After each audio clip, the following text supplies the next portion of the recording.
ये कहानी अलीगढ़ की है। रिया अपने मम्मी सुमन और पापा विनोद के साथ दिल्ली में रहती थी। समझना पूरी कहानी। वह हर साल अपने मम्मी पापा के साथ गर्मियों की छुट्टियों में ननिहाल जाती थी। उसका ननिहाल अलीगढ़ जिले में था। एक बार की बात है कि रिया के स्कूल की छुट्टियां हो चुकी थी।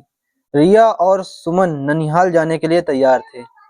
विनोद को ऑफिस में काफी समय कम होने की वजह से शाम को छुट्टी मिल पाई। दिन ढल चुका था। सुमन ने कहा, अब रहने दो, अब जाने का समय नहीं है, सुबह होते ही हम अलीगढ़ के लिए निकल जाएंगे। इस पर विनोद ने कहा, हमारे पास खुद की कार है, दिन ढल गया है तो क्या हुआ, हमें कौन सा वाहन बदलना है। रिया भी जिद करने लगी, मम्मी अभी चलो ना, मुझे अभी नानी के घर जाना है। रिया और विनोद के बहुत जिद करने पर सुमन जाने के लिए तैयार हो गई। मतलब जो उसकी पत्नी थी विनोद की, वो जाने के लिए तैयार हो गई। लेकिन अंदर ही अंदर न जाने क्यों उसका मन घबरा रहा था। रात हो चुकी थी और इन लोगों की जो गाड़ी थी सड़क पर चले जा रही थी। रात की वजह से सड़क पर वाहनों का आना जाना कम हो गया था। विनोद कार चला रहा था। सुमन और रिया पीछे की सीट पर बैठे थे। जिस गांव में उन्हें जाना था वह गांव अलीगढ़ से करीब 20 किलोमीटर और आगे था। वह अलीगढ़ पहुंच गए, लेकिन अभी घर काफी दूर था। आगे रास्ता कच्चा और सुनसान था। वहां कोई आता जाता नहीं दिख रहा था। गाड़ी कच्चे रास्ते पर चल रही थी। थोड़ी ही दूर चलने पर गाड़ी अचानक रुक भी गई। अब देखना समय का खेल। रिया ने पापा से कहा, पापा क्या हुआ, गाड़ी बंद कैसे हो गई। विनोद से कहा, पता नहीं बेटा, उतर कर देखता हूँ। सुमन ने कहा, जल्दी देखिए और यहाँ से चलिए, कितना सुनसान रास्ता है, मुझे कुछ ठीक नहीं लग रहा है। कार से उतरकर विनोद ने गाड़ी के बोनट को खोला और देखा, लेकिन गाड़ी में कहीं कोई कमी नहीं दिखी। वह कार के अंदर आकर बैठ गया और कुछ सोचने लगा। तभी सुमन ने कहा, क्या हुआ, चलिए ना। विनोद ने बोला, अभी अभी भी कुछ सोच रहा था। फिर सुमन ने कहा, रिया के पापा के कंधे को पकड़कर जोर से हिलाया और कहा कि क्या हुआ।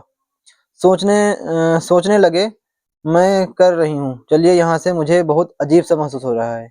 एक तो सुनसान रास्ता, ऊपर से रात, जल्दी चलिए। तब विनोद ने कहा, मैं ये सोच रहा हूँ कि गाड़ी में कोई खराबी नहीं है, फिर भी गाड़ी रुक गई।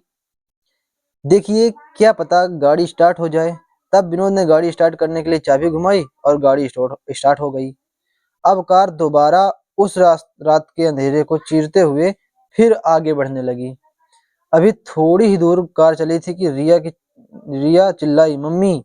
एकदम से विनोद ने कार को रोका। दोनों मम्मी पापा रिया से कहने लगे, क्या हुआ बेटा, चीखी क्यों। इस पर रिया ने कहा, पापा मुझे ऐसा लगा जैसे हमारी कार के नीचे एक आदमी और औरत आ गए हैं। विनोद ने कहा, नहीं बेटा, ऐसा कुछ नहीं है। अगर वह औरत आदमी हमारी कार के नीचे आ जाते तो हमें भी पता चलता, और वैसे भी रात बहुत हो गई है। मुझे नहीं लगता ऐसे में इस रास्ते पर हमारे अलावा कोई और होगा। रिया की आंखें डर से फटी हुई थी और वह कह रही थी, नहीं पापा, ट्रस्ट मी, मैंने देखा उन आदमी औरत को। सुमन ने कहा, गाड़ी थोड़ी तेज चलाइए। गाड़ी की रफ्तार विनोद ने तेज कर दी। तभी कार के शीशे में विनोद को एक डरावना चेहरा दिखाई दिया। उस डरावने चेहरे को देखते ही विनोद का हाथ स्टीयरिंग से छूटा और गाड़ी का बैलेंस बिगड़ने की वजह से गाड़ी इधर उधर चलने लगी। जैसे तैसे करके विनोद ने अपने आप को और गाड़ी को संभाला। तभी सामने एक औरत और आदमी दिखाई दिए जो गाड़ी रोकने का इशारा कर रहे थे।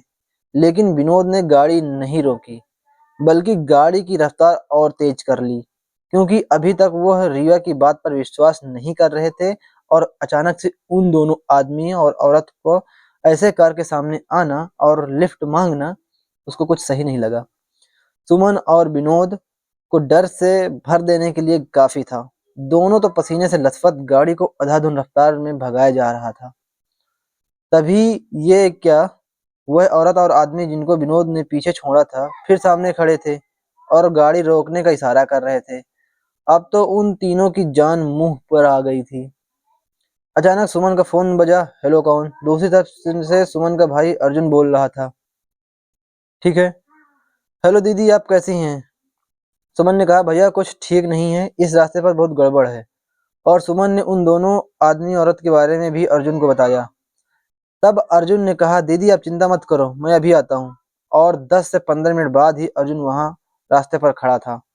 विनोद ने गाड़ी रोकी और कहा, अच्छा हुआ अर्जुन तुम आ गए। पता नहीं क्या हो रहा था हमारे साथ, कुछ समझ ही नहीं आ रहा था। अर्जुन ने कहा, कोई बात नहीं जीजा जी, मैं आ गया हूँ, अब आपको कोई प्रॉब्लम नहीं होगी। अर्जुन भी कार पे बैठा और कार घर की तरफ चल दी। अब तो मानो जैसे सुमन, विनोद और रिया का डर अर्जुन के सामने आ जाने से हवा हो गया हो। अब सब लोग घर पहुंच चुके थे। अर्जुन ने कहा, लाइए जीजा जी कार की चाबी मुझे दीजिए, मैं पार्क करके आता हूँ, आप अंदर जाइए। विनोद ने कहा, ठीक है, और चाबी अर्जुन को दे दी। जैसे ही रिया और उसके मम्मी पापा ने घर में इंटर किया, तीनों चौंक पड़े। घर में सब लोग रो रहे थे और सामने किसी की लाश पड़ी थी। यह देख सुमन और विनोद दंग थे कि क्या हुआ घर में, और हमें अर्जुन ने कुछ नहीं बताया।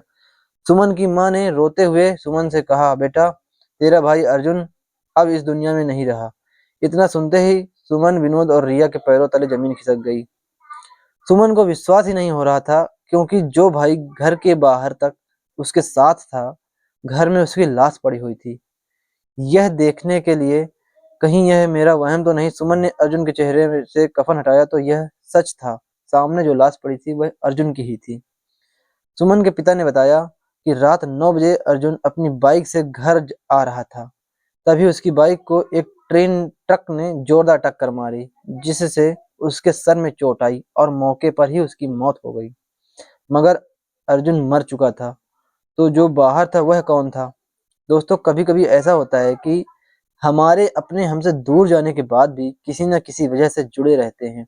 जैसे घर के किसी सदस्य में मरने वाले का हद से ज़्यादा प्रेम, या किसी और बहुत सारी वजह हो सकती है। इस कहानी में हम इस कहानी में आप जो है अपनी राय देना ना भूलना। मैं फिर लौटूँगा ऐसी ही कहानी के साथ। तब तक के लिए अपना ख्याल रखें। जय हिंद।